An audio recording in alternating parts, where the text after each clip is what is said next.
La Esfinge sin secreto, de Oscar Wilde. Una tarde, estaba yo sentado en la terraza del Café de la Paix, contemplando el esplendor y la miseria de la vida parisiense y maravillándome, mientras tomaba mi vermú, del extraño panorama de orgullo y de pobreza que pasaba ante mí, cuando oí que me llamaban por mi nombre. Me volví y vi que era Lord Murchison. No nos habíamos vuelto a ver desde que íbamos juntos a la universidad. Hacía casi 10 años. Así es que estuve encantado de haber dado de nuevo con él, y nos estrechamos cordialmente la mano. En Oxford habíamos sido grandes amigos. Yo le estimaba muchísimo, y siendo como era bien parecido, muy alegre y honrado. Solíamos decir de él que hubiera sido el compañero perfecto si no hubiera dicho siempre la verdad, pero creo que en realidad le admirábamos más por su franqueza. Le encontré muy cambiado. Parecía preocupado y confuso, y daba la impresión de que le inquietaba alguna incertidumbre. Yo tuve la sensación de que no podía tratarse del escepticismo moderno, pues Murchison era el más firme de los conservadores, y creía en el Pentateuco con tanta seguridad como en la Cámara de los Pares. Así es que saqué la conclusión de que se trataba de una mujer, y le pregunté si se había casado. «No entiendo suficientemente bien a las mujeres», replicó. «Mi querido Gerald», dije yo, «las mujeres están para ser amadas, no para ser comprendidas». «Yo no puedo amar si no puedo confiar», contestó. «Creo que hay un misterio en tu vida, Gerald», exclamé. «Cuéntamelo todo». «Vamos a dar un paseo en coche», respondió. «Hay demasiada gente aquí». «No, un coche amarillo no, de cualquier otro color. Ese verde oscuro nos valdrá». Y unos minutos después íbamos al trote de los caballos por el boulevard, camino de la Madeleine. «¿A dónde te parece que vayamos?», pregunté yo. «Ah, a donde tú quieras», contestó él. «Al restaurante del Bois de Boulogne. Cenaremos allí y me dirás cómo te van las cosas». «Yo quiero que me hables primero de tu vida», dije. «Cuéntame tu misterio». Sacó de su bolsillo un pequeño estuche de piel marroquí con cierre de plata y me lo entregó. Lo abrí. Dentro había una fotografía de una mujer. Era alta y delgada, y extrañamente pintoresca, con sus grandes ojos indecisos y sus cabellos sueltos. Parecía una clairvoyante, y estaba envuelta en ricas pieles. «¿Qué piensas de esa cara?», dijo. «¿Te parece sincera?». La examiné cuidadosamente. Me parecía el rostro de alguien que tuviera un secreto, pero yo no hubiera podido decir si ese secreto era bueno o malo. Su belleza era una belleza moldeada a base de misterios. De hecho, una belleza psicológica, no plástica. Y la débil sonrisa que jugueteaba en sus labios era demasiado sutil para ser realmente dulce. «¿Y bien?», exclamó impaciente. «¿Qué dices?». «Es la Gioconda envuelta en pieles de cebollina», respondí. «Cuéntame todo lo referente a ella».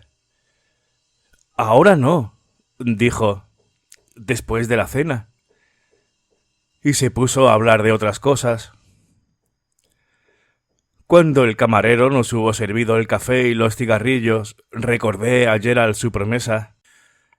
Se levantó de su asiento, recorrió 2 o 3 veces la habitación, y arrellanándose en un sillón, me contó la siguiente historia. Una tarde, aproximadamente a las 5, dijo, estaba yo paseando por Bond Street. Había una tremenda aglomeración de carruajes, y el tráfico estaba casi detenido. Cerca de la acera estaba parado un pequeño coche amarillo tirado por un solo caballo que, por alguna razón, atrajo mi atención. Al pasar junto a él se asomó la cara que te mostré esta tarde. Me fascinó inmediatamente. Toda aquella noche no hice más que pensar en ella. Y estuve paseando arriba y abajo esa maldita calle todo el día siguiente, escudriñando todos los carruajes y esperando que fuera el amarillo de un caballo. Pero no pude encontrar Ma Belle Inconnue y, finalmente, empecé a pensar que no era más que un sueño. Aproximadamente una semana después, fui invitado a cenar a casa de Madame de Rastel. La cena iba a ser a las 8, pero a las 8:30 estábamos todavía esperando en el salón. Por fin, el criado abrió la puerta y anunció a Lady Alroy. Era la mujer a quien había estado yo buscando. Entró muy lentamente, pareciendo un rayo de luna vestida de encaje gris, y para mi inmenso gozo se me pidió que la acompañara al comedor. Después de habernos sentado, observé con la mayor inocencia: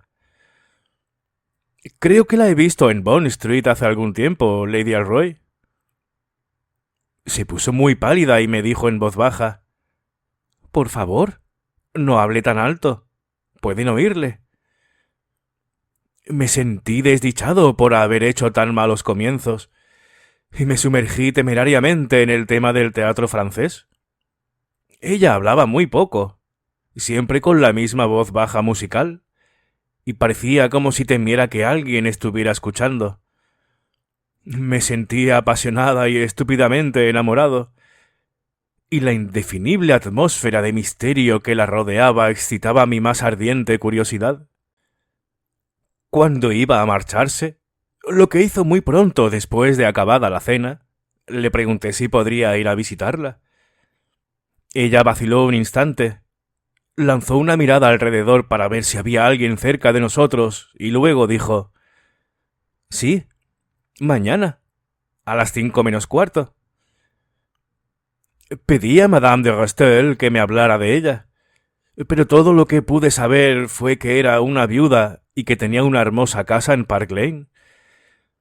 Y como algún pelmazo científico empezó a una disertación sobre las viudas, poniéndolas como ejemplo de la supervivencia de los más aptos en la vida matrimonial, abandoné la reunión y me fui a casa. Al día siguiente, llegué a Park Lane puntualmente a la hora, pero el mayordomo me dijo que Lady Alroy acababa de salir.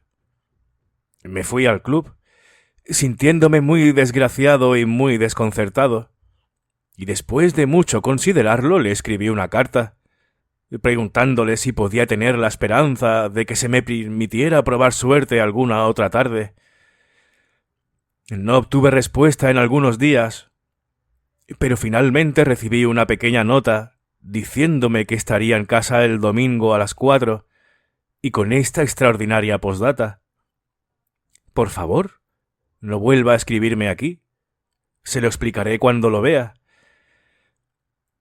Aquel domingo me recibió y estuvo sumamente encantadora, pero cuando me iba, me pidió que si en alguna ocasión volvía a escribirle, dirigiera mi carta a Mrs. Knox, a la atención de la biblioteca Whittaker de Green Street. «Hay razones», dijo, «por las que no puedo recibir cartas en mi propia casa». Durante toda la temporada la vi con frecuencia, y la atmósfera de misterio nunca la abandonaba. Yo a veces pensaba que estaba bajo el poder de algún hombre, pero parecía tan inaccesible que no podía creerlo. Era realmente muy difícil para mí llegar a ninguna conclusión, pues ella era semejante a uno de esos extraños cristales que se ven en algunos museos, que en un momento son transparentes y en el siguiente son opacos. Finalmente, me decidí a pedirle que fuera mi esposa. Estaba harto y cansado del incesante sigilo que imponía a todas mis visitas y a las pocas cartas que le enviaba. Le escribí con ese fin a la biblioteca para preguntarle si podría recibirme el lunes siguiente a las 6. Respondió que sí, y yo me sentí transportado al séptimo cielo. Estaba loco por ella, a pesar de su misterio, pensaba yo entonces. A consecuencia de él, me doy cuenta ahora. No, era a la mujer en sí a quien amaba. El misterio me turbaba, me enloquecía. ¿Por qué me puso el azar en la pista de ese misterio? ¿Lo descubriste entonces? Exclamé. Eso me temo, respondió. Puedes juzgar por ti mismo. Cuando llegó el lunes, fui a almorzar con mi tío, y hacia las 4 me encontraba en Marylebone Road. Mi tío, como sabes, vive en Regent's Park. Yo quería ir a Piccadilly, y acorté atravesando muchas viejas callejuelas. De pronto, vi frente a mí a Lady Alroy, con el rostro completamente cubierto por un velo y andando muy deprisa. Al llegar a la última casa de la calle, subió los escalones, sacó un llavín y entró. Aquí está el misterio, me dije. Y avancé apresuradamente y examiné la casa. Parecía una especie de casa de viviendas de alquiler. En el umbral de la puerta estaba su pañuelo, que se le había caído. Lo recogí y me lo metí en el bolsillo. Luego empecé a considerar qué debía hacer. Llegué a la conclusión de que no tenía ningún derecho a espiarla, y me dirigí en coche a mi club. A las 6 fui a visitarla. Estaba reclinada en un sofá, con un vestido de tarde de tisú de plata sujeto con unas extrañas adularias que siempre llevaba. Estaba muy bella. Me alegro mucho de verle, dijo. No he salido en todo el día. La miré lleno de asombro, y sacando el pañuelo de mi bolsillo se lo entregué. «¿Se le cayó a usted esto en Conmore Street esta tarde, Lady Elroy?», dije con toda calma. Me miró aterrorizada, pero no hizo ninguna intención de coger el pañuelo. «¿Qué estaba haciendo allí?», pregunté. «¿Qué derecho tiene usted a hacerme preguntas?», respondió ella. «El derecho de un hombre que la ama», repliqué. «He venido aquí a pedirle que sea mi esposa». Ella ocultó el rostro entre las manos y estalló en un mar de lágrimas. «Debe decírmelo», continué. Se levantó y mirándome directamente a la cara, replicó. «Lord Murchison, no hay nada que decirle». «Usted fue a reunirse con alguien», exclamé. «Ese es su misterio». Ella se puso terriblemente pálida y dijo: «No fui a reunirme con nadie». «¿No puede decir la verdad?», exclamé. «Ya la he dicho», respondió. Yo estaba loco, furioso. No sé lo que le dije, pero le dije cosas terribles. Por último, salí precipitadamente de la casa. Me escribió una carta al día siguiente. Se la devolví sin abrir, y emprendí un viaje a Noruega con Alan Colville. Volví al cabo de un mes, y lo primero que vi en el Morning Post fue la noticia de la muerte de Lady Elroy. Había cogido un enfriamiento en la ópera y había muerto a los 5 días de congestión pulmonar. Yo me encerré y no quise ver a nadie. Tanto la había querido, tan locamente la había amado. Dios mío, ¿cómo había amado yo a aquella mujer? ¿Fuiste a la casa de aquella calle?, pregunté. Sí, respondió.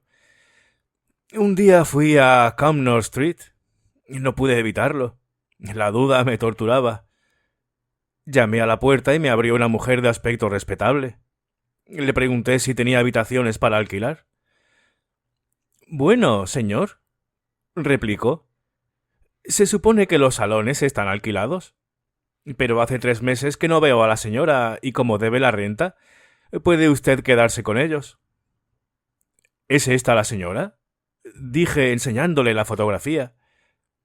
Es ella, con toda seguridad, exclamó. ¿Y cuándo va a volver, señor? La señora ha muerto, repliqué. Oh, señor, espero que no sea así, dijo la mujer.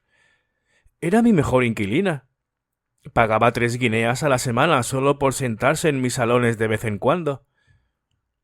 ¿Se reunía con alguien? Pregunté. Pero la mujer me aseguró que no, que siempre iba sola y no veía a nadie. ¿Qué demonios hacía aquí? Exclamé. Simplemente se sentaba en el salón, señor, leyendo libros, y a veces tomaba el té, contestó la mujer. Yo no sabía qué decir, así que le di 1 libra y me marché. Ahora bien, ¿qué crees tú que significa todo eso? ¿No irás a creer que la mujer decía la verdad? Pues sí lo creo. Entonces, ¿por qué iba allí Lady Elroy? Mi querido Gerard, respondí. Lady Elroy era simplemente una mujer con la manía del misterio. Alquiló aquellas habitaciones por el placer de ir allí con el velo echado e imaginarse que era un personaje de novela. Tenía pasión por el ocultamiento, pero era meramente una esfinge sin secreto. ¿Realmente lo crees así? Estoy seguro de ello, repliqué. Sacó el estuche de piel marroquí, lo abrió y miró la fotografía. Sigo cuestionándomelo, dijo al fin. Y este ha sido este relato corto de Oscar Wilde, que espero que os haya gustado y lo hayáis disfrutado. Y si es así y no quieres perderte el resto de lecturas, muy importante suscribirte y activar la campana que hay al lado del botón de suscripción, que así YouTube te manda una notificación cada vez que suba un vídeo. Muchísimas gracias por tu compañía, por esos me gusta que también me ayudan muchísimo y hasta la siguiente. Hasta luego.